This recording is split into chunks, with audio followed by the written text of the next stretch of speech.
J'ai l'introduction, mec. Vas-y. Français, Française. L'État a décidé de nous chier dessus. Ah bah ça tombe bien, c'est le sujet que je vais aborder en plus. C'est vrai? Ouais.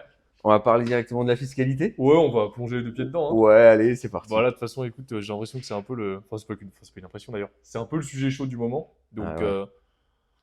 Là, en ce moment, ils aiment bien nous gâter, quoi. mais en fait, c'est pas. C'est surtout montagne russe. Hmm. Tu sais?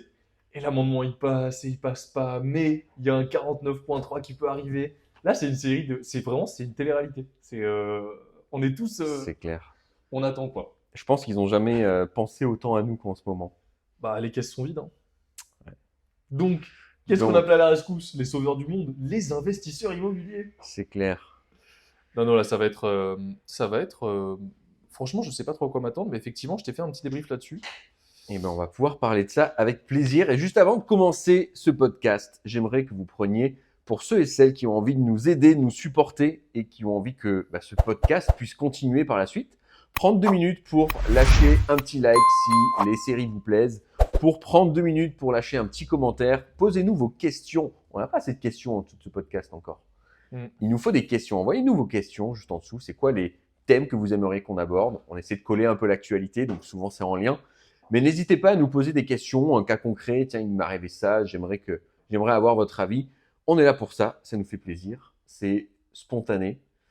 Et puis voilà, tous les samedis matins, que du kiff sur ce podcast. Après, j'ai encore évidemment plein de questions à te soumettre par la suite de clients. On n'est pas à court de ça. Ok.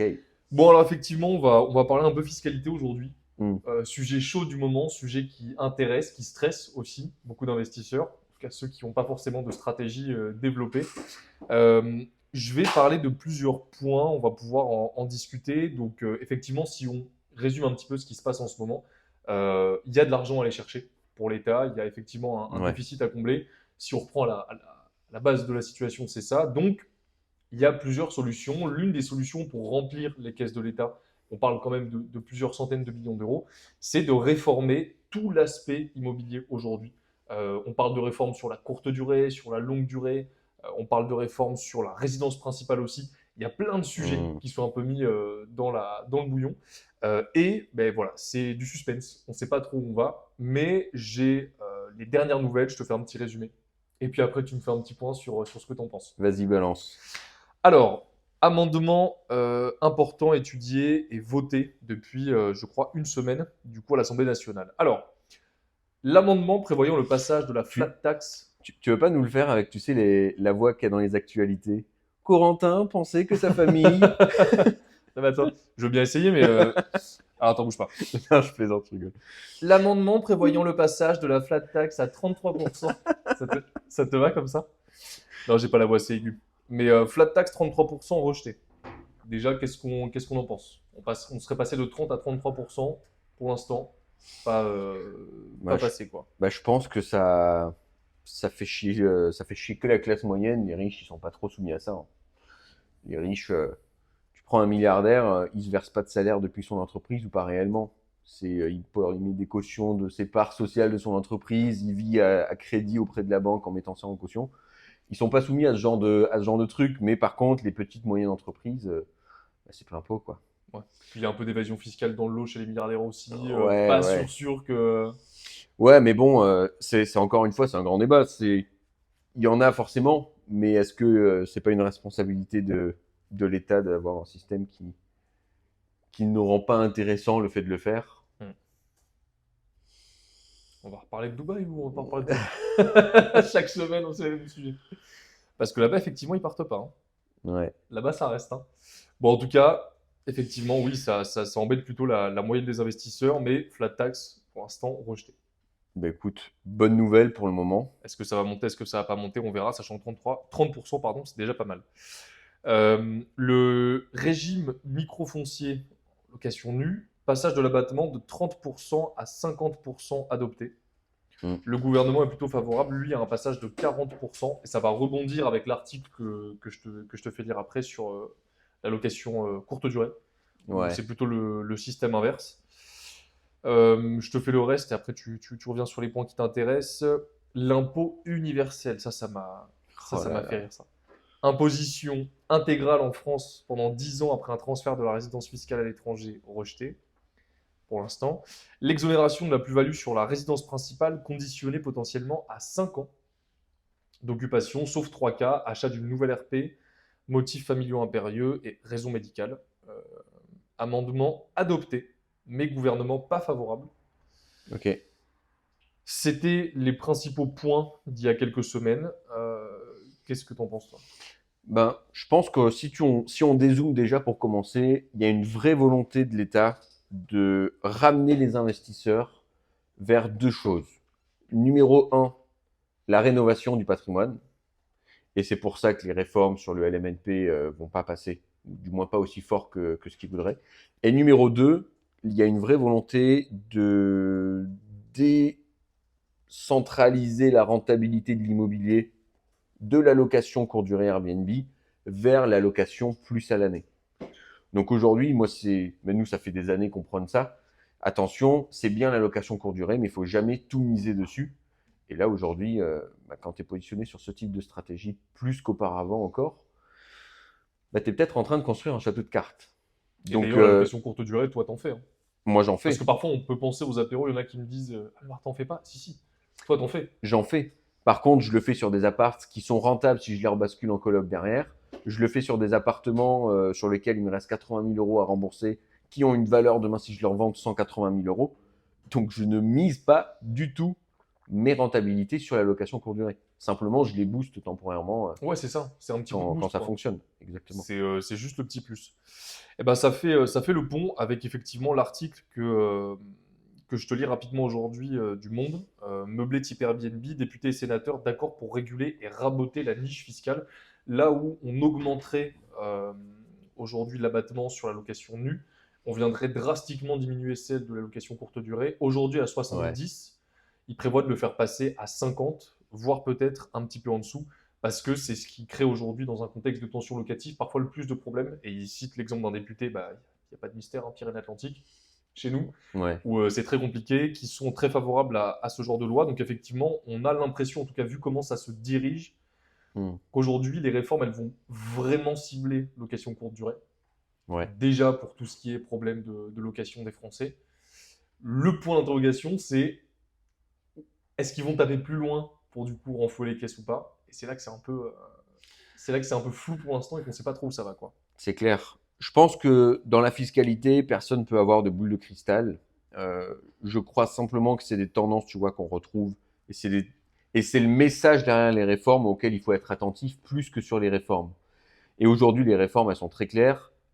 Il y a d'une part les réglementations fiscales sur le Airbnb qui commencent, les réglementations fiscales que tu viens de m'évoquer, qui commencent à tabasser sur les investisseurs. Et numéro 2, il y a en plus de ça des réglementations locales qui se développent, notamment avec les lois de compensation. Mm. Pour ceux et celles qui connaissent pas les lois de compensation, c'est pas mal si je fais un petit update. Ouais, c'est bien. La loi de compensation, je vous donne un exemple. Elle est passée en mars dernier, en mars 2023, sur la côte basque, sur 24 communes du Pays basque. Mais elle est aussi passée à Bordeaux, elle est passée à Lyon, elle est passée à Marseille, elle est passée dans plein d'autres grandes villes en France où il y a une très forte tension locative. La loi de compensation, qu'est-ce qu'elle dit? Du jour au lendemain, elle a dit que tous ceux qui achètent des appartements pour les mettre en Airbnb, ils ont l'obligation d'acheter un local commercial d'une surface équivalente. Notez bien, de le transformer en habitable. Il faut avoir l'accord de l'urbanisme pour le faire. Et ensuite, l'obligation de louer ce local commercial en location à l'année. Pour, entre guillemets, ne pas voler des mètres carrés habitables aux personnes qui travaillent là toute l'année et qui ont besoin d'un logement, d'un appartement à louer. Donc en fait, c'est hyper contraignant. Et quand cette loi elle est passée l'année dernière, on a eu des vagues de revente. Donc tous les fameux investisseurs qui misaient Ouais. tout sur la location courte durée et qui sont retrouvés à devoir vendre rapidement parce que des gros prêts, plus d'argent qui rentre en face ou plus d'argent qui va rentrer. Et il y a eu quelques coups intéressants à faire à ce moment-là. Et ces lois de compensation, elles prennent des formes un peu différentes selon les localisations. Mais d'un point de vue général, c'est toujours la même idée. On veut rendre des mètres carrés touristiques aux habitants qui sont là toute l'année. Donc aujourd'hui, s'opposer à ces directions de la mairie, à ces directions fiscales de l'État, pour moi, c'est risqué. C'est risqué, donc on s'y retrouve encore une fois, on en revient aux stratégies rentables, sécuritaires. Et on va pouvoir en parler, je pense, juste après. Je pense qu'on va en toucher 2 mots aussi sur la résidence principale avec ceux qui Bah, prônent l'achat-revente sur les premières opérations. ouais, c'est exactement là que je voulais en venir parce que si on prolonge un petit peu l'idée que tu es en train de développer, Ouais, c'est que dans les centres-villes, du coup, on a une diminution de la niche qui était la plus impactante en termes de rentabilité, donc location courte durée, ouais. qui est aujourd'hui en train de s'essouffler, pour ne pas dire de mourir, parce que c'est de plus en plus compliqué. La niche fiscale est de moins en moins intéressante. Donc, qu'est-ce qui nous reste dans les centres-villes comme opportunité, puisque c'est pas rentable de faire du locatif classique là-bas, que c'est plus rentable de faire de la location courte durée, on Mm. se dit achat-revente. Ah ouais. Mais il y a un autre article que je t'ai pas sorti, de toute façon, qui est ce qu'on constate, c'est qu'on est quand même dans un contexte où ça s'est pas tout à fait relancé. Euh, L'inflation a tué les Français, la classe moyenne sur les dernières années. C'est de plus en plus difficile d'acheter sa résidence principale quand on n'a pas forcément des moyens conséquents. Donc en fait, se mettre dans la niche de l'achat-revente, c'est peut-être un risque aussi parce que tu achètes, mais tu sais pas si tu vends, ou en tout cas, tu sais pas si tu vends avec la marge que tu avais prévue Ouais. à la base, tu vois. Ce qui est ce que je vais voir du coup avec l'appartement à Bordeaux. Est-ce qu'au niveau timing, je me suis complètement raté ou est-ce que ça fonctionne? Bah, là, j'aurai un retour de marché, tu vois. Ouais. Mais a priori, c'est pas l'option la moins risquée. Donc, qu'est-ce qui reste dans l'immobilier d'intéressant? Bah, c'est investir sur du rentable à l'extérieur des grandes villes, quoi. Ouais. Rentable, sécuritaire. On C'est a... aujourd'hui, pour moi, C'est les fondamentaux, hein. c'est la seule qui fonctionne, quoi. Qu'est-ce que tu veux faire à part ça, sinon le neuf? Le neuf, quoi. Le neuf, t'oublies. Je sais même pas si on. Voilà, c'est On, bon. on va même pas en parler. Faire des projets en tant que marchand de biens, pourquoi pas. Sauf que ce qu'on ne dit pas, c'est qu'il faut que tu aies 5-6 opérations de background à montrer au banquier avant qu'il te verse, avant qu'il t'ouvre des financements plus importants, parce que les financements marchands de biens, les banques, elles en font rarement en dessous de 500, je dis même 750 000 euros. C'est assez rare que les banques financent sur ce type de montant. Et elles te demandent souvent d'apporter 20, 30, 40% de fonds propres sur ce type d'opération. Donc derrière, tu vois beaucoup de choses, tu vois de tout et de rien sur Internet, hein, vous le savez comme nous. Oui, faut surtout pas faire de la location. Et ce qu'on te vend derrière, c'est qu'il faut faire de l'achat-revente en résidence principale. Bingo, restriction qui passe. Bah, tous ceux qui ont fait ce type de stratégie là sur les dernières années peuvent avoir un risque plus important sur la revente. Ouais. Et si en plus demain il y a une durée de détention de 5 ans qui passe pour l'achat-revente en RP, C'est la transition que je voulais faire, c'est exactement ça. là la niche, elle est finie, quoi. Ouais, La niche, elle est finie. c'est ça. Donc du coup, encore plus risqué, quoi. Rentable, Donc rentable, sécuritaire. rentable sécuritaire. Faudrait qu'on en fasse un slogan, tu sais. C'est clair. On peut peut-être se faire tatouer, tu sais, moi je fais rentable, toi tu fais sécuritaire. Aux apéros immo, on peut le montrer comme ça, on C'est s'aligne. clair. Mais parce qu'effectivement, à part ça, pas grand-chose. Et c'était le dernier article que j'avais lu aussi. Je trouve ça assez fou, mais tu sais, j'ai ma cousine par exemple qui a voulu louer un logement à Paris. Euh, Elle trouve un bien le jeudi soir, je crois. Elle envoie son dossier. Non, le mercredi soir, elle envoie son dossier à 22h. Jeudi matin à 9h30, l'agence qui lui dit, qui lui fait un retour du coup. Bah, désolé, on retire l'annonce. On a eu 200 demandes. Mais en même pas 12 heures. Ouais, T'imagines un peu la tension. Et moi, c'est ça c'est que je trouve clair. dingue, c'est, là, c'est plus du questionnement, tu vois, mais c'est le marché immobilier français, c'est tendu, quoi. Alors, c'est pas tendu comme ça partout, mais je trouve ça fou que ces réformes aillent dans un sens où c'est encore plus tendu, tu vois. Ouais, Surtout dans les grandes villes, mais au final, je pense qu'on a juste, bah, avec des stratégies rentables sécuritaires, 5 ans d'avance, quoi. 5-10 ans d'avance, parce que je pense que c'est ce qui va ressortir comme étant la seule option. Si on peut plus faire de résidence principale, si on peut plus faire de location courte durée, si on peut plus faire d'achat-revente, t'imagines, celui qui a correctement investi aujourd'hui, dans 5-10 ans, c'est des belles marges et c'est des belles ventes qui vont se c'est profiler, clair. quoi. Donc ouais, c'était un peu les news de l'info. Est-ce que toi, tu as vu passer d'autres choses? Je sais que comme moi, tu suis pas mal de comptes aussi sur la fiscalité. Est-ce que tu avais vu d'autres éléments ou moi, c'est ce que j'avais sous la main là Non, aujourd'hui? mais j'ai suivi les mêmes infos que toi. Je pense qu'on doit avoir des sources similaires. Mais j'ai vu, tu as posté, on a les mêmes sources. On a les mêmes sources. On a les mêmes sources. Donc aujourd'hui, faites attention à ça et réfléchissez vos stratégies globales en fonction des tendances politiques parce que c'est important. Ça va être assez chamboulant sur le marché dans les prochaines années. Et voilà, faut encore une fois arrêter de chercher l'argent facile de la location courte durée atypique qu'on vous a vendu, tu peux faire un achat-revente sans avoir de gros capital avec la niche de la résidence principale. Ouais, mais bon, regarde derrière ce que ça peut donner. Donc voilà, soyez attentifs aux vraies tendances du marché et ça peut vous rendre riche. Ou pas. Ouais, Au choix. au choix. Ok, bah on refera un débrief fiscalité en décembre, hein, janvier. Quand ce sera un petit peu passé, on verra un petit peu ce qui est sorti et est-ce que ça impacte ou pas les stratégies. Je suis retombé sur une vidéo l'autre jour, ça m'a fait marrer. De quoi? Je sais que vous aimez bien quand vous mettez des petits extraits, des petits mèmes là pendant le podcast. De Josiane Pichet encore? C'est pas Josiane Pichet cette Ah, fois-ci. bah, Je suis retombé sur les extraits de l'année dernière. Je crois que c'était l'année dernière, tu sais, quand il y avait les manifs là, que c'était. T'as pas vu ces vidéos où ils sont en train de défiler sur les Champs-Élysées avec une musique là, tac, c'est. Ah Tu l'as pas oui, vu oui, celle-là? oui, je l'ai vu, je l'ai vu, je l'ai vu. Et ben voilà, je pensais à ça l'autre jour là, quand il y avait toutes les différentes, aide-moi, les différents trucs qui étaient en train d'être votés là. Les différentes. Bah, du coup, tu m'as perdu. Amendement. Ouais, les différents Ah. amendements. Je cherchais le mot qui était voté. Ouais, ouais, ouais. J'étais là, putain. Non, elle était bien cette vidéo. Moi, j'ai bien aimé cette vidéo. Je l'avais trouvé Taxer marrante. les riches. Non, mais ouais. Extrait. Non, mais parce qu'en plus, je sais pas, c'est bien fait, bon slogan et tout. Je trouve qu'au niveau marketing, c'est bon, hein. Tout y est, hein. T'as vraiment, non, pour de vrai, premier degré. T'as une choré, t'as de la musique, c'est hyper impactant, ouais. Après, est-ce que le message, on est d'accord ou pas, ça peu importe. Mais non, non, c'était marrant. Mais c'était pas l'année dernière, hein, c'était il y a bien plus longtemps que ça. C'était il y a plus longtemps que C'était ça. il y a bien, bien, bien plus longtemps que ça, ouais. Et d'ailleurs, je crois que parce que c'est une fille qui est à l'origine de ça, je crois je crois qu'elle est pas en politique, mais je crois qu'il y a un truc comme ça, où elle est à l'Assemblée, ou. L'ascenseur social de TikTok.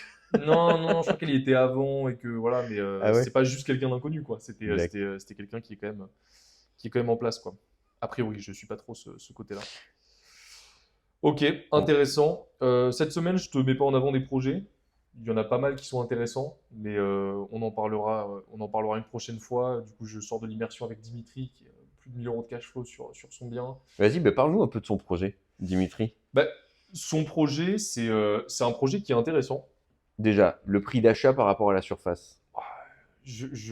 Prix d'achat, on est à 76 000 €, je crois, Ouais. dans un coin super à côté de Bordeaux. La surface, Il m'avait parlé de quasiment 300 mètres carrés avec les ouais, locaux commerciaux. parce qu'en fait, on a l'immeuble. Donc, au rez-de-chaussée, on doit avoir 100 mètres carrés, ouais, à peu près 100 mètres carrés de local commercial, actuellement loué, rue principale de la ville. On est meilleure rue de la ville. Quand on est arrivé sur le bien, ils étaient en train de tout refaire. Donc, bon indicateur aussi, tu vois, c'est que Très la bonne mairie, elle est idée. en train de refaire le centre-ville, etc. Hmm. Donc, très sympa. Au-dessus, tu as un plateau qui fait la même taille, du coup, qui aujourd'hui était un seul appartement, qui va être divisé en 3 appartements, parce qu'il y a une grosse tension pour de la location sur des petites surfaces, notamment pour des jeunes étudiants. Il y a pas mal d'écoles, etc., aux alentours. Donc, il va y avoir un studio et un T2. Donc un T2 location classique, un studio location classique, et peut-être qu'on va basculer à un studio en location courte durée. Ouais. En tout cas, en location normale, tout loué normal, puisqu'il y a aussi la grange qu'on va convertir en local commercial de stockage Ouais. pour des artisans, etc. Tout cumulé, donc tout déduit, charges, travaux, etc., vacances locatives, c'est un projet qui dégagerait au minimum 900 € de cash flow, à peu près, Ouais. avec une location classique, donc optimisation normale, on est plus sur du 1100. Et si on commence à basculer avec de la courte durée, etc., on glisse doucement vers les 1300, quoi. Un salaire. Un salaire. Un salaire. Et ce qui est dingue, moi je trouve que, tu vois, Dimitri, ça fait partie des profils que je trouve incroyables. Je vous pose la situation, Dimitri, je crois que je peux en parler sur le podcast. Ouais, ouais. Dimitri, 25 ans, Mm. hein, il a notre âge. Euh, il rejoint l'accompagnement en m'expliquant que lui, il a un rêve complètement fou. Il a envie de créer un baseball center. Tu sais, ce truc, quand on était gosse, là, tu vas, tu sais, t'as un trampoline park, t'as des trucs qui envoient des balles, etc. Et il a envie de créer un truc comme ça. Sauf qu'aujourd'hui, ben, il a son job en CDI, voilà, il a un petit peu d'épargne de côté, mais il peut pas faire grand-chose avec ça. Il me dit, Martin, je veux faire un immeuble. Eh ben, il a trouvé son immeuble, c'est bon. Et ensuite, quand il sera en période de différé, t'imagines? Si en période de remboursement normal, il fait 1300 € de cash flow, ben voilà. À la fin de son projet, il y connaissait rien en immobilier, il a commencé il y a 4 mois. Ben là, c'est bon, il peut lancer son projet parce qu'il a un deuxième salaire qui tombe avec lui. Bah, c'est clair, hein. Moi, j'ai C'est hâte de voir comment fou. ça va avancer. Là, C'est il était fou. en train de faire passer les artisans en plus. Presque, je suis jaloux un peu. Il est, Hein? il est bien son immeuble, hein. Hein? Il est bien, hein. Franchement, c'est un beau projet. C'est J'aime bien le clair. côté local aussi, alloué aux artisans. Ça fait une grande et belle surface. C'est pas mal. C'est un truc de fou. Il y a des travaux, alors sauf dans le local commercial, mais super intéressant. Ouais. Et puis tu vois, c'est marrant aussi parce que les travaux, il y a toujours ce biais psychologique où quand on ne sait pas faire de travaux, on s'imagine la charge de travaux plus importante qu'elle ne l'est réellement. Hmm. Tu vois, et donc au niveau de l'eau, etc., Dimitri, normal, il savait pas trop comment ça allait se passer. Au niveau de l'eau, il comprenait pas trop comment est-ce qu'on allait se faire pour les réseaux. On savait même pas où était l'arrivée d'eau. Et tu vois, on a vu un artisan qui Ouais. était, non, non, mais c'est hyper facile. Moi, je le fais passer le long du mur. Je rentre au premier étage, puis après on divise, tu vois. Dimitri il était presque surpris, genre, ah ouais, ok, d'accord, c'est pas si compliqué que ça, tu vois. Les travaux, c'est pas si compliqué que ça. Quand on Ouais. sait bien les optimiser, parce qu'évidemment, il y a des artisans qui sont pas là pour t'optimiser le chantier, quoi. Et qui vont te dire, oh là C'est là clair. là là, là, il faut faire le tour de la ville pour ramener le tuyau d'eau, c'est un peu compliqué. Mais quand on sait les optimiser, ouais, ça fait des beaux chantiers, c'est super. Et écoute, il est très content. Maintenant, il faut Oh, que ça se passe, quoi. c'est incroyable. Ouais. Projet vendu par la mairie, d'ailleurs. Ouais. Ouais. Ouais, il a eu un super contact Ouais. directement avec le maire. Il y en a pas mal des projets comme ça Hmm. qui existent. On pense toujours à agence immobilière, mais non, ça c'est intéressant. C'est clair. Je vais te faire écouter un petit audio. C'est pas une question, c'est un audio d'Olivier qui parle un petit peu des conditions bancaires. Donc Olivier et Mélanie qui font leur super immeuble Ouais. que tu as mis en story Instagram. Du coup, pour ceux qui sont intéressés, c'est où dans la... Vous allez sur Instagram, imo-evolution, et vous regardez dans Immersion. Je crois que c'est, pour l'instant, c'est la toute première qu'il y a au début. Vous allez voir Ouais, la bâtisse. Je crois qu'elle est affichée à 119 000 qu'ils ont négocié à 86 000. Je vous laisse regarder, vous allez retrouver facilement sur Instagram c'est ça. ce projet-là. Et donc sur ce projet, ils sont en plein rendez-vous bancaire et donc là, ils ont fait un rendez-vous qui s'est très bien passé. Et je te laisse écouter un petit peu les conditions dont ils ont parlé, puis la manière dont ça s'est passé. Je Ouais. pense que c'est intéressant.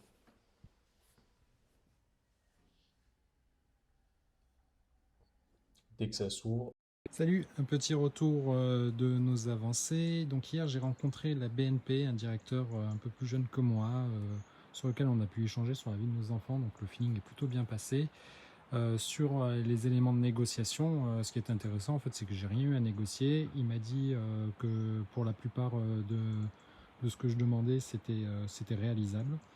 La suppression des IRA sans grosse difficulté, mais alors peut-être avec une suppression des IRA au bout de 7 ans. Je ne savais pas que ça pouvait se faire. Mais voilà, ça serait dans une optique de pouvoir revendre un peu plus tard. Sur le différé total, il m'a indiqué qu'ils allaient jusqu'à 24 mois, mais que c'était tout à fait faisable en différé total. Le crédit sur 25 ans, c'est tout à fait possible, même si mon analyse a été faite sur 20 ans. Et sur le 110%, alors le 110%, il me dit que ça dépend du cautionnement. En fait, si le cautionnement nous suit, dans ces cas-là, il peut négocier à 110%. Dans le cas où le cautionnement ne suit pas, on sera obligé de passer par hypothèque. Et dans ces cas-là, le crédit se ferait que sur 90%. Il demande donc 10% de la somme à mise, plus les frais de notaire, frais de dossier, etc. Donc voilà, on va attendre le retour de sa proposition, mais je suis plutôt très content en fait de ce rendez-vous. Ça me rebooste en fait pour la suite. Très stylé. Ouais, 25, intéressant, hein. 25 ans, pas 20 ans, suppression des IRA au bout de 7 ans. A priori, sans apport. Et si jamais l'organisme de caution Crédit Logement ne suit pas, il bascule sur un peu d'apport à compenser. Mais il a fait 12 entretiens aussi. Bah ouais, ouais, complètement. Puis Très intéressant. ce qui est intéressant, c'est qu'ensuite, avec cette proposition, il peut aller voir les autres banques. Et puis ensuite, tu négocies, chaque banque négocie contre le voisin, quoi. Ouais, et pas par rapport à sa situation, par rapport à la pépite qu'il a trouvée. Oui, c'est ça. Qui veut C'est ça. financer, tu Oui, vois, c'est ça. C'est on vraiment fait monter les l'attitude. enchères. Et ouais, c'est hyper agréable parce que dans un contexte où euh, souvent on revient vers nous en nous expliquant que ah la vache, Ouais. 110% ça existe, 25 ans ça existe, etc. Bah, ouais, à 100%. Et puis là, ce qui est important, c'est que dans la story que tu as faite et les calculs que tu as mis en avant, c'était sur 20 ans. Là, déjà, si on passe sur 25, le cash flow, ça fait un grand changement, quoi. Ouais, Si le financement à 110 y passe, ça fait un beau changement aussi. c'est clair. Donc là, c'est plus le même projet non plus, quoi. Là, on Ouais. bascule sur quelque chose de très intéressant. Bah ouais, parce qu'ils font quoi? Je crois qu'on était à 2500 euros de loyer, 2550. Ouais. J'ai la story en tête, je l'ai regardé il y a quelques jours. Ils font 2550 € de loyer pour 1350 € à rembourser tous les mois, mais s'ils empruntent sur 20 ans. Donc déjà, je vous laisse faire la différence. 2550 et 1350 € de crédit. Il y a la taxe foncière, le comptable, etc. Mais ils font quand même 950 € de cash flow tous les mois. Et s'ils passent sur 25 ans, bah, ils passent de 1350 à 1150. Ouais. On rajoute encore, Tu rajoutes un peu de cash flow, ouais, donc ça fait un on rajoute projet. encore 200 balles par mois. Ouais, projet très sympa, projet très rentable. Projet rentable sécuritaire, comme d'habitude, évidemment. On n'est pas sur la location courte durée, tout en location classique. Donc, ouais, très très beau projet. On attend des nouvelles, mais c'est intéressant d'avoir ce retour sur des gros projets aussi. Parce que je sais qu'on avait déjà parlé de conditions similaires sur une colocation. Du coup, c'est facile de se dire oui, mais c'est un appartement, voilà. Bah là, c'est immeuble, 4 appartements, on est sur du solide, et pourtant, c'est des conditions qui sont atteignables, quoi. C'est ça. On pourra le répéter toutes les semaines. Toutes les semaines, on peut remettre des exemples. Je pense que voilà, on peut, hein. C'est bon, c'est passé, c'est possible. Est-ce que c'est possible? Mais non, mais très intéressant, ouais. C'est génial ça. D'autant plus incroyable que moi, c'est un truc qui m'a le plus freiné dans mon parcours d'investisseur, la capacité d'obtenir des financements. Mm. Et aujourd'hui, putain, mais qu'est-ce que je suis content que nos clients nous explosent en termes de conditions de financement qu'ils obtiennent. Oh, moi, j'ai galéré, je savais pas m'y prendre. C'est quoi, toi, le truc qui t'a le plus fait galérer sur tes projets IMO? Le truc qui m'a fait le plus galérer sur mes projets IMO, au niveau du financement, tu veux dire? Non, d'un point de vue général. Oula, C'est quoi le truc sur lequel tu as le plus galéré dans tes projets IMO? la liste est longue, hein. Non, parce qu'au début, moi, j'avais pas la connaissance travaux. Qu'est-ce qui m'a le plus fait galérer? Moi, c'était vraiment la recherche du bien. Ah Parce que ouais? toute la partie, moi, bancaire, dossier, etc., même si j'ai galéré, j'ai jamais pas eu la croyance que ça allait fonctionner. Tu vois, alors même au bout du Hmm. 15e rendez-vous, je me suis dit, bah, c'est pas grave, j'en fais juste un 16e, puis s'il fonctionne pas, j'en ferai un 17e, et puis ça marchera, je le sais, parce que le projet, bon, ça, c'était pas un souci. Monter le dossier, le présenter, le pitcher, c'était OK. Les travaux, j'avais pas les compétences, mais je me suis pas, ça m'a pas plus fait peur que ça, quoi. Je me suis dit, j'apprendrai sur le tas, et puis je verrai bien. Ouais. Moi, c'était vraiment la recherche du bien. Parce que sur les premiers projets que j'ai faits, tu vois, aujourd'hui, nous, on investit autour de chez nous. Et on fait investir les clients autour de chez nous. Ouais. Parce qu'on définit d'abord le projet, le type de bien qu'on va acheter, le budget, etc. Ensuite, on définit le secteur. Et ces éléments-là, déjà, ça permet d'être hyper précis dans ce que tu veux, quoi. Moi, c'était au tout début la recherche à l'opportunité. C'est qu'en fait, moi, C'est long ça, hein. voilà, non, mais c'est long, c'est chiant, c'est C'est une galère. horreur. Et donc, moi, j'étais sur Le Bon Coin, etc. Moi, je ne cherchais que sur les plateformes de vente en ligne. Tu vois, j'avais pas connaissance du off-market, j'avais pas connaissance de la négo. Moi, je pensais que le prix affiché était égal au prix de vente. Tu vois. Donc, dans mon esprit, pas de négociation, ce qui fait que moi, je ne cherchais que des biens déjà rentables à vendre sur Le Bon Coin. Ah ouais. Sauf que quand tu fais ça, bah, du coup, le secteur, j'ai été obligé de l'agrandir parce qu'au bout de 5 mois de recherche intensive, dans le 64, ce qui est déjà grand, tu vois, comme secteur, bah, j'ai dû élargir à toute l'Aquitaine parce que je trouvais rien. Et donc, j'ai fini par trouver un premier immeuble de rapport, alors, super rentable, hein, mais à 4h30 de chez moi. C'est très loin, 4h30, puis accessible qu'en voiture, pas de train, etc. Parce que dans un village, tu vois. Donc, la recherche du bien, moi, c'est ce qui m'a pris, ça m'a pris 7 mois sur mon premier investissement. C'est là vraiment que j'ai eu du mal. Et c'est dans ce genre de village que tu as des mecs qui te sortent une quantité d'armes. Non, c'était pas dans celui-ci, c'était dans un autre. Non, dans celui-ci, moi, j'ai eu d'autres types de problèmes. J'ai eu apparemment un coup de fusil à pompe qui est parti chez moi. Oh putain. Voilà. Mais toi, t'as un truc avec les armes à feu hein, J'ai un truc avec les armes à feu. dans tes Alors qu'en immeubles. plus, je ne suis pas fan de ça, hein. C'est pas une passion chez moi. Mais effectivement, ouais, ça tourne beaucoup pour des armes à feu. Ce podcast est sponsorisé par Chasse et Pêche. Par Call of Duty Black Ops 6 qui vient de sortir, n'hésitez pas à le précommander d'ailleurs. Ce Le serait mec incroyable. influenceur avec 2000 vues sur Influenceur, mais podcast. sans aucun sens. Mais non, moi c'était vraiment la recherche du bien. Puis effectivement, du coup, ça implique d'avoir une mauvaise stratégie parce que quand tu fonctionnes à l'opportunité, ce que tu trouves de rentable affiché, c'est souvent qu'il y a un problème. Alors moi, il n'y avait Je pas de comprends. problème sur le bien en soi. Le bien était génial, hein. Là, je l'ai vendu, mais il était vraiment super, très beau, très propre, très sain, etc. Aucun souci. Mais localisation pas bonne, quoi. Ouais. Localisation pas bonne, trop complexe, trop dangereux. C'est pas, voilà, c'est pas bon, quoi. Pour de la revente, c'est risqué derrière. Ouais. Donc, effectivement, non, ça, c'est une méthode qui fonctionne parce que je l'ai faite, mais c'est vraiment la pire, quoi. Et toi, c'est quoi? Financement. Ah ouais, moi c'était le financement. Putain, on aurait dû s'associer à l'époque, on aurait dû cumuler nos forces il y a 4 ans. Je crois que j'en ai parlé, mais putain, mais Ouais, 25 banques pour le ouais. premier financement. Je me suis tapé 25 entretiens bancaires pour mon premier financement et j'ai obtenu 2 oui. Un qui me demandait de mettre 10 000 euros d'apport. Ça tombe mal, j'avais que 7 000 euros sur mes comptes. Et un autre qui a accepté de me suivre pour, je sais plus, je crois que c'était 2005, 3000, quelque chose comme ça. C'était juste les frais de garantie, tu vois. Hmm. J'avais pas d'apport à mettre sur le projet, seulement les frais de garantie. Et, euh, et c'est passé. Et c'est passé, mais qu'est-ce que j'étais mal à l'aise. Ouais, Je savais pas négocier avec les banquiers. ouais. Pour moi, c'était des créatures obscures Ouais, tu les comprenais pas. qui voulaient pas mon bien. Et j'avais une vision très court terme. Je voyais pas le. Pour moi, c'était.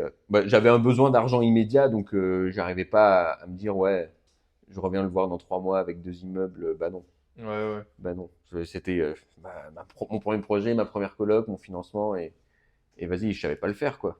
C'est marrant parce que vraiment, ça, tu vois, pour moi, aucune galère. Ah ouais. Moi, j'arrivais dossier serein et tout. Moi, j'arrivais, ouais, ouais, 25 ans, 110%. Moi, j'arrivais, je demandais tout. Et quand ils voulaient pas, tu sais, je faisais.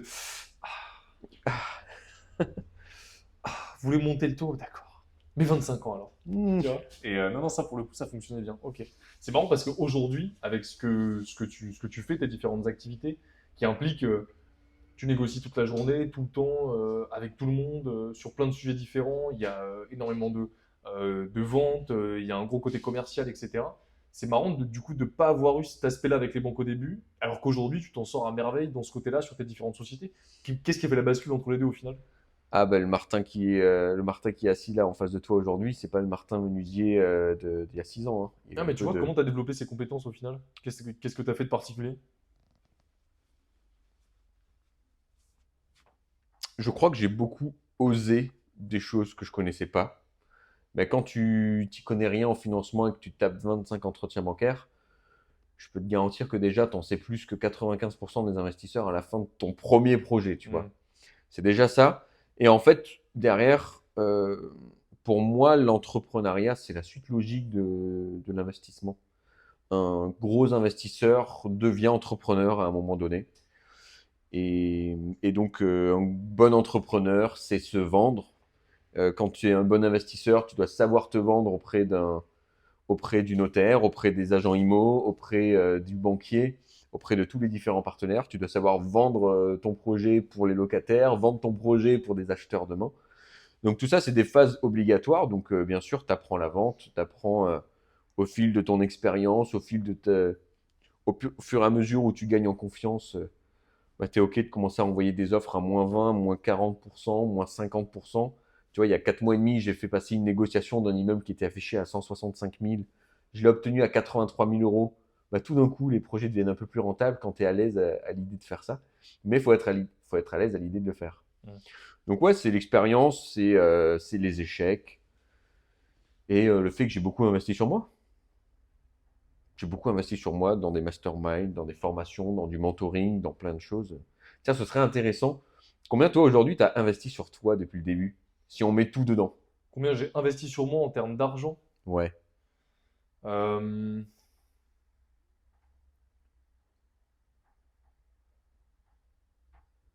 Ça doit pas être tant que ça, je dois être autour des. Attends, j'essaie de faire un rapide calcul, hein. Euh, je sais pas, je dirais. Je pense qu'on est un peu en dessous des 10. Ok. On doit être entre 5 et 8 à peu près. C'est assez difficile à dire précisément Ok. dans ces eaux-là. Et toi? Je dois être un peu en dessous des 50 000. Ouais, c'est ce que tu m'avais dit, ouais. Un peu en dessous des 50 000 euros investis. Donc ce que je gagnais, je le réinvestissais pour continuer d'accélérer, augmenter mes connaissances, etc. Et, euh, et tout confondu, hein, sur l'IMO, sur l'entrepreneuriat, sur plein de choses. Aujourd'hui, je suis dans les process de recrutement, tu vois, je le fais pas seul non plus. Donc il y a plein de trucs, et pour moi ça c'est le facteur numéro un de la rapidité de la rapidité que j'ai eue sur les dernières années. Le fait d'investir sur soi, parce que le coût de l'économie, euh, versus le temps passé à essayer, échouer, d'apprendre. Mais quand tu trouves les bonnes personnes qui savent faire, putain, ça va vite. Ouais, puis il n'y a pas que ça. Quand tu payes aussi, tu fais. Ah ouais, Parce que tu as payé, du coup, en tu te termes dis, ouais, d'engagement, bah tu te ouais, dis, voilà, là, je viens de placer 10, je vais peut-être les rentabiliser, quoi. c'est clair. Alors que quand tu n'as pas ce facteur dépense aussi, tu es beaucoup moins. Tu peux le faire, hein, mais tu n'as pas cette pression psychologique de te dire, tu es plus bon, bah, c'est tranquille. Peut-être que je verrai demain. Ouais, c'est vrai. C'est vrai, Là, aujourd'hui, j'ai un peu complètement. la flemme. Mais là, au niveau d'après, moi, je me fais mentorer, tu vois, sur différents sujets. C'est très loin c'est très loin de ce que nous on fait en termes de, comment je pourrais dire, en termes de, je sais pas comment je pourrais dire ça. C'est assez différent de ce que nous on fait tout simplement. Et c'est des coachings où tu payes 6 000 balles et tu as 4 heures. Tu passes 4 heures avec une personne qui a déjà fait ce que tu veux faire 10 Ouais. fois dans sa vie. Et c'est hyper rapide. Mais derrière, en fait, tu t'y retrouves parce que rapidité et que Ah bah, en termes de gain de temps, ouais, je le vois. tout va plus vite, quoi. Bah, ça se voit. Ça se voit que ça va vite, hein. Ok, je vais te faire un petit sur-côté, sous-côté, sur différentes choses, parce que là, bon, on a compris ce que tu achètes, on a compris ce que tu n'achètes pas. Je t'ai pris 3 petits thèmes qui ont absolument rien à voir les uns avec les autres. Ouais. Tu me dis sur-côté, sous-côté, ce que tu en penses et pourquoi. Certains plus entrepreneuriaux, d'autres pas forcément.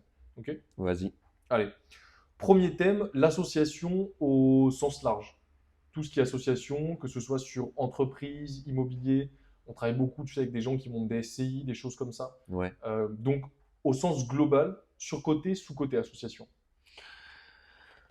Quand tu démarres, je pense que c'est bien de se faire ses premières armes seul,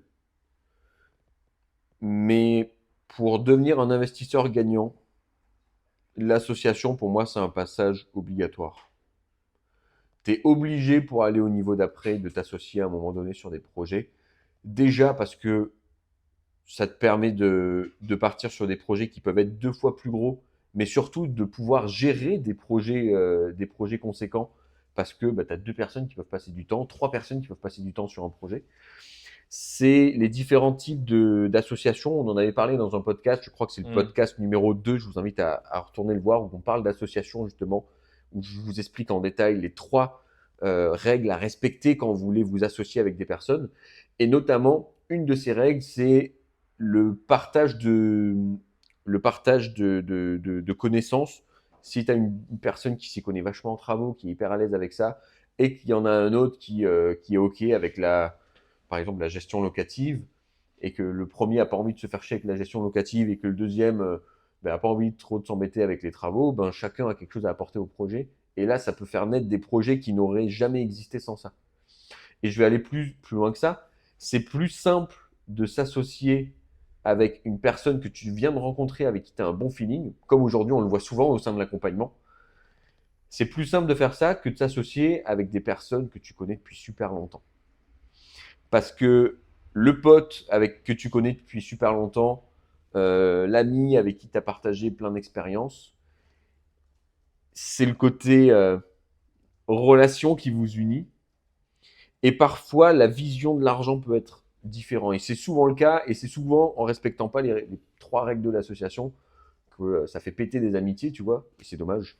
Donc c'est plus simple de s'associer avec des personnes qu'on connaît depuis pas longtemps, mais avec qui on a un bon feeling, qui sont dans le même état d'esprit que nous, plutôt que de s'associer forcément avec les premières personnes avec qui on a en tête. Mais c'est un peu contre-intuitif, ça. Ouais. Après, il y en a qui le font et ça se passe bien, mais ouais, c'est un peu l'exception. Enfin, j'ai l'impression en tout cas. Moi, aujourd'hui, comment je fais? C'est très simple. Je saute de la falaise et j'apprends comment le parachute il fonctionne en cours de route.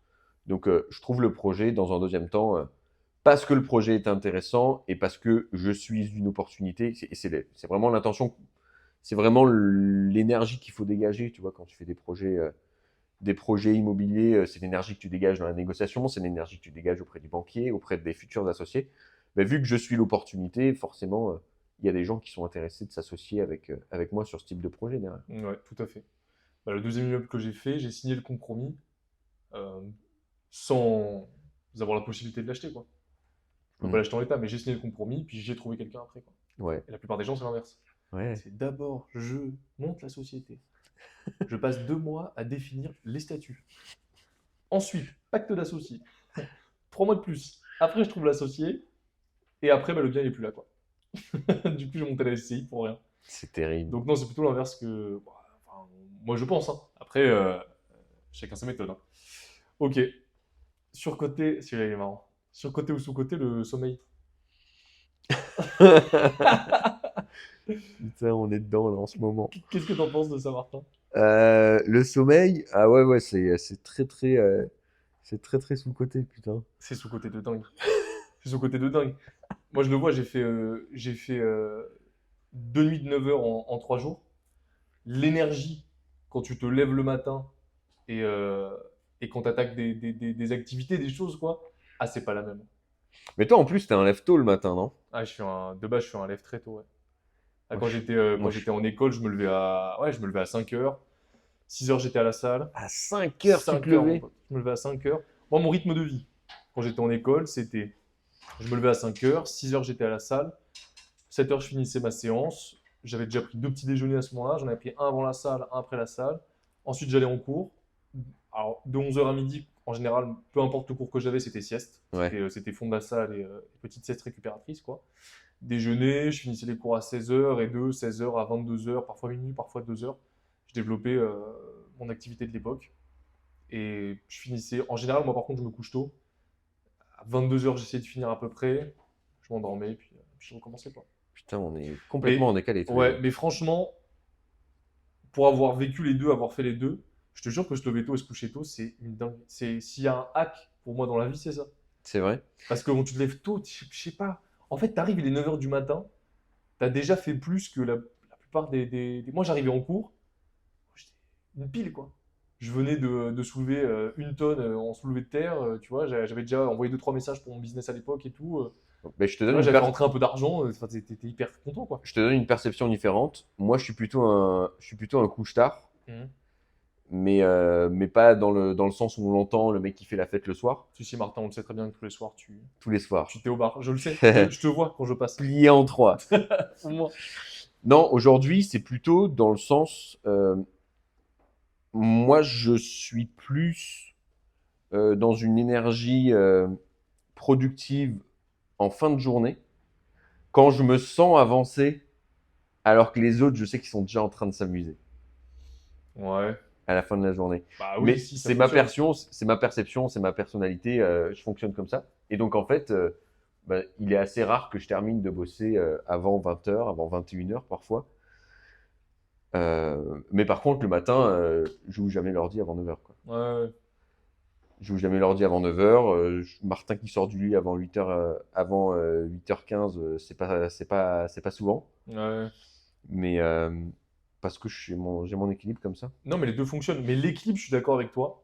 Mm. Mais je pense quand même, pour avoir fait les deux, que tu as plus d'énergie pour moi. C'est l'impression que j'en ai quand tu te lèves le matin tôt. Je sais pas. Je suis plus en forme, je suis plus. Ok. C'est peut-être une question de personne, mais ouais, le soir, moi, si je me couche à minuit, 2 heures, après, je suis détruit. Je testerai dans une période de ma vie. Demain matin, 6 heures à la salle? Non, Si.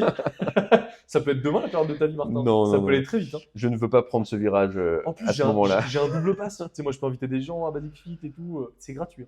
Non, mais on ira plus tard. Dernier sous-côté sur côté. Tu l'as entendu le plus tard? Ouais, je l'ai entendu. Hein. Non, mais c'est pour ça que j'insiste pas. Hein. On verra bien. Sous-côté sur côté, c'est intéressant parce que toi, tu as un avis aussi différent de la moyenne là-dessus. Le télétravail. Ah ouais? Le TT, comme on l'appelle dans le milieu. Le télétravail? Ouais. Moi, j'aime pas trop ça. J'aime pas trop ça pour moi déjà, Ouais. parce que c'est un. Comment je pourrais dire ça? J'aime pas tellement le fait de le pratiquer parce que moi, j'ai besoin de mon environnement. Tu vois, j'ai besoin du bon environnement pour être productif.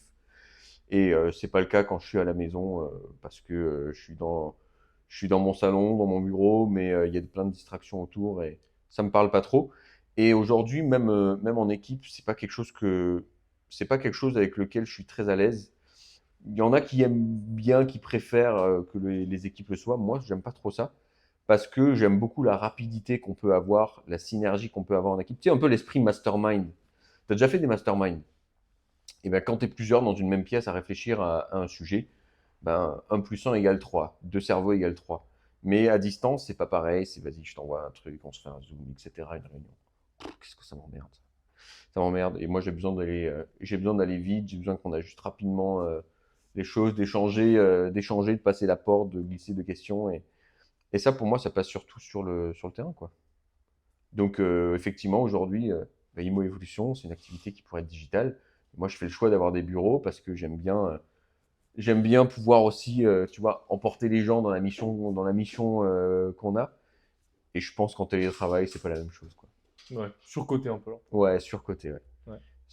Surcoté. Toi, c'est quoi ton avis là-dessus? Ben, moi, je pense que c'est surcoté, mais pas aussi extrême que toi.